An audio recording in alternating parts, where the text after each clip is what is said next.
এই সিসিটিভি ফুটেজটা আপনারা দেখছেন, ওখানে টাকার ব্যাগ নিতে কালো টি শার্ট পরা যে ছেলেটা ছিল সেটা ছিলেন আমি। অপুকে তো ইশরাক ভাইয়ের বাসার সামনে থেকেই ধরছে। গুলশানের সাবেক নারী এমপি ও আওয়ামী লীগ নেত্রী শাম্মী আহমেদের বাসা থেকে কোটি টাকা চাঁদা আদায়ের ঘটনার রহস্যে নতুন মোড় নিয়েছে। এবার সামনে এসেছে গ্রেপ্তারের আগে ঘটনার অন্যতম প্রধান আসামি জানে আলম অপুর এক বিস্ফোরক ভিডিও স্টেটমেন্ট, যেখানে তিনি চাঁদাবাজির ঘটনা ও চাঁদাবাজ চক্রের মাস্টারমাইন্ড হিসেবে আঙুল তুলেছেন অন্তর্বর্তী সরকারের উপদেষ্টা আসিফ মাহমুদ সজীব ভুঁইয়ার দিকে।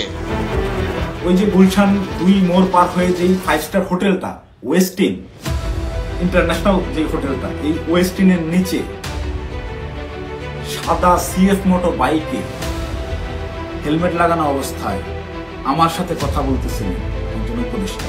সেই উপদেষ্টা ছিলেন আসিফ মাহমুদ সজীব ভুঁইয়া। বুধবার রাতে ভাইরাল হওয়া 35 মিনিটের এই ভিডিওটি গ্রেপ্তারের আগে RICL TMX, যুগের পর যুগ স্থাপনা থাকে মজবুত। অপু আত্মগোপনে থাকা অবস্থায় রেকর্ড করেছিলেন বলে ধারণা। এতে তিনি চাঁদাবাজির ঘটনার আদ্যপান্ত বর্ণনার পাশাপাশি চাঁদাবাজি নিয়ে কিছু প্রশ্ন ছুড়ে দিয়েছেন। আবার বেপরোয়া চাঁদাবাজ চক্রের পিছনে ঢাল হয়ে থাকা শেল্টার দাতাদের নিয়ে তুলেছেন আরো কিছু চাঞ্চল্যকর প্রশ্ন। অপু ভিডিওতে স্বীকার করেন, ভাইরাল সিসিটিভি ফুটেজে শাম্মী আহমেদের বাসায় টাকার ব্যাগ হাতে যে ছেলেটিকে দেখা গেছে সেটা তিনি। তবে তার দাবি এটা কোনো চাঁদাবাজি ছিল না, বরং তার কয়েক ঘন্টা আগে ভোর 5টায় ওই জনের ডিসি ওসিকে অবগত করে অফিসিয়াল প্রসেসে পুলিশের উপস্থিতিতেই একটি বিশেষ অভিযান চালানো হয়েছিল। আমার কিছু প্রশ্ন আছে। আপনারা কি জানেন যে এই যে টাকা নেওয়ার যে ফুটেজটা, এটা সকাল 9টা থেকে 10টার ভিতরকার সময়ের মধ্যে অভিযানকালে বাড়িটিতে শাম্মীকে না পাওয়া গেলেও তার উপস্থিতির চিহ্ন স্পষ্ট ছিল। মনে হচ্ছিল কেউ যেন ইনফরমেশন লিক করে শাম্মীকে সেফ এক্সিট করে দিয়েছে। চ্যালেঞ্জ ছুড়ে অপু বলেন, যদি সৎ সাহস থাকে তাহলে আগের রাতের সিসিটিভি ফুটেজ প্রকাশ করেন, যাতে বোঝা যায় কে ফোন করে শাম্মীকে বাসা থেকে সরিয়ে নিয়েছিলেন। তাতে এও বোঝা যাবে আইন শৃঙ্খলা রক্ষাকারী বাহিনীর সঙ্গে অভিযানের সময় আমাদের কি কথা হয়েছিল। অপু আরো বলেন, ঘটনার মূলে ছিলেন রিয়াদ। এ সম্পর্কে আগে থেকে জানতেন না তিনি। সেদিন অভিযানের পর সকালে রিয়াদ তাকে ফোন করে জরুরিভাবে শাম্মী আহমেদের বাড়িতে দ্বিতীয় দফায় ডেকে নেয়। সেখানে যাওয়ার পর ঘটে কোটি টাকার দাবি ও নগদ 10 লাখ টাকা আদায়ের ঘটনা।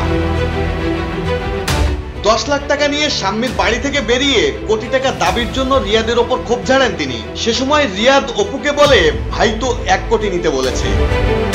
আমি প্রশ্ন যে করব কোন ভাই, এটা প্রশ্ন করার আগে দেখি রিয়াদের চোখ শুকায় গেছে। সেও আতঙ্কিত, তাকে 1 কোটির কথা বলে দেওয়া হয়েছে। এই 1 কোটি কেন আনা হইলো না, বা আমি যে বাধাগ্রস্ত করছি আমার জন্য সে 1 কোটি আনতে পারলো না, এটার জন্য সে আমার উপরে বিরক্ত এবং সে নিজেও নার্ভাস।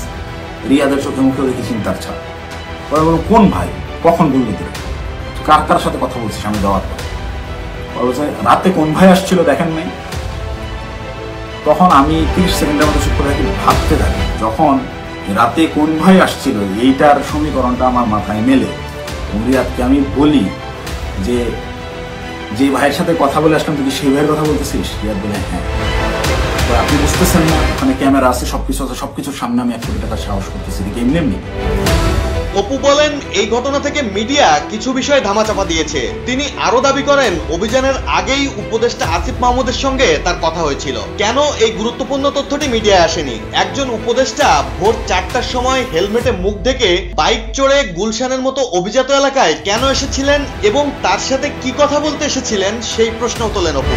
এই যে আমাদের আসিফ মাহমুদ সজীব ভুঁইয়া ভাই সেদিন যে সিএফ মোটো বাইকটা নিয়ে আসছে, এই রাত্রেবেলা বাইক রাইডিং করতে এসে গুলশানে আসছে, ওই ওয়েস্টিনে 5 স্টার হোটেলে ছাড়া সে বসে না কোথাও। সে ওই গত বছর জুলাইতেও 50,000 60,000 টাকা দামের সেকেন্ড হ্যান্ড একটা স্কুটি চালাইতো, এখন সে সিএফ মোটো চালায়। যাই হোক, এটা চোখের সামনে আপনাদের কে কি করছে, আঙ্গুল ফুলে কলা গাছ কিভাবে হয়েছে। যে সকল ছেলেপেলেরা ওই হলে থাকতে পারতো না ছাত্রলীগের যন্ত্রণায়, বাইরে বাসা ভাড়া নিয়ে থাকবে, বাসা ভাড়ার টাকা থাকতো না, বিভিন্ন রাজনৈতিক নেতাদের কাছ থেকে টাকা ধান নিয়ে থাকতে হইতো, ডোনেশনে যাদের ম্যাচ ভাড়া চলছে তারা এখন ডুপ্লেক্স বাড়িতে থাকে, নিজস্ব গাড়িতে চলাফেরা করে। এটা গোটা জাতি জানা। শুধু আসিফ মাহমুদ নয়, চাঁদাবাজদের শেল্টার দেয়া নিয়ে বৈষম্য বিরোধী নেতা আব্দুল হান্নান মাসুদের দিকেও আঙুল তোলেন অপু। মোহাম্মদপুর থানার মতো একটা ছোট্ট একটা থানার একটা বৈষম্য বিরোধী ছাত্র আন্দোলনের আহ্বায়ক, যে ভোলা থেকে উঠে আসছে একটা ছেলে, আর সেই ছেলে পেলে মব ক্রিয়েট করতে গিয়ে ধানমন্ডি থানা ধরা খেলো, তাদেরকে ছাড়াই আনলো আব্দুল হান্নান মাসুদের মতো এত বড় ফিগার। আব্দুল হান্নান মাসুদ তো এখন ইন্টারন্যাশনাল নেতা হয়ে গেছে। কিভাবে রাতারাতি ফকিরের বলা কোটিপতি হয়েছে এটা ওপেন সিক্রেট। এবং এদের এইসব টাকা পয়সা আসছে কোথেকে, এইভাবে। এদিকে বুধবার রাতে আসিফ মাহমুদের সম্পৃক্ততা উল্লেখ করে জানে আলম অপুর ভিডিও ভাইরালের পর বৃহস্পতিবার সকালে সংবাদ সম্মেলন করে আসিফ মাহমুদকে নির্দোষ দাবি করেছেন অপুর স্ত্রী আনিশা। এখন অপুকে যে 31 তারিখ রাত 11:30 থেকে 1 তারিখ সকাল 7টা পর্যন্ত ওকে কে আটকায় রাখছে, তো ওকেও এরকম কেউ বসায় রাখা এই ভিডিওটা ধারণ করছে বাসা না, এবং অপুকে তো ইশরাক ভাইয়ের বাসার সামনে থেকেই ধরছে। এবং আপনারা দেখেন কয়েকটা ছবি টবি ঘুরে বেড়াচ্ছে, এগুলো তো সব ইশরাক ভাইয়ের বাসাতেই। তো এখানে তো বলার সন্দেহর কিছু নাই যে অপুকে নিয়ে ইশরাক ভাই জোরপূর্বক এগুলো করাইছে। এবং অন্যদিকে চাঁদাবাজির ঘটনার সম্পৃক্ততার অভিযোগ নিয়ে এবার মুখ খুলেছেন উপদেষ্টা আসিফ মাহমুদ সজীব ভুঁইয়া। একসময় অপুকে চিনলেও 5 আগস্টের পর অপুর সাথে দেখা বা কথা হয়নি বলেন তিনি। সাংবাদিকদের প্রশ্নের জবাবে ঘটনায় সম্পৃক্ততার অভিযোগ অস্বীকার করলেও সে রাতে গুলশানের ওয়েস্টিনের সামনে মোটরসাইকেলে তিনি গিয়েছিলেন কিনা তা স্মরণ নেই উল্লেখ করে আসিফ মাহমুদ বলেন, মাঝে মাঝে রাতে হাঁসের মাংস খেতে যান তিনি, রাত গভীর হলে কখনো ওয়েস্টিনেও যান। তাছাড়া বিষয়টি তদন্তাধীন থাকায় বেশি কিছু বলা থেকে বিরত থাকেন তিনি। পাশাপাশি অপুকে জোর করে কেউ এ ধরনের স্বীকারোক্তি করিয়ে থাকলে সেটিকে বৈষম্যহীন বাংলাদেশের জন্য দুঃখজনক বলেও মন্তব্য করেন আসিফ। ডেস্ক রিপোর্ট, জয় জয় দিন।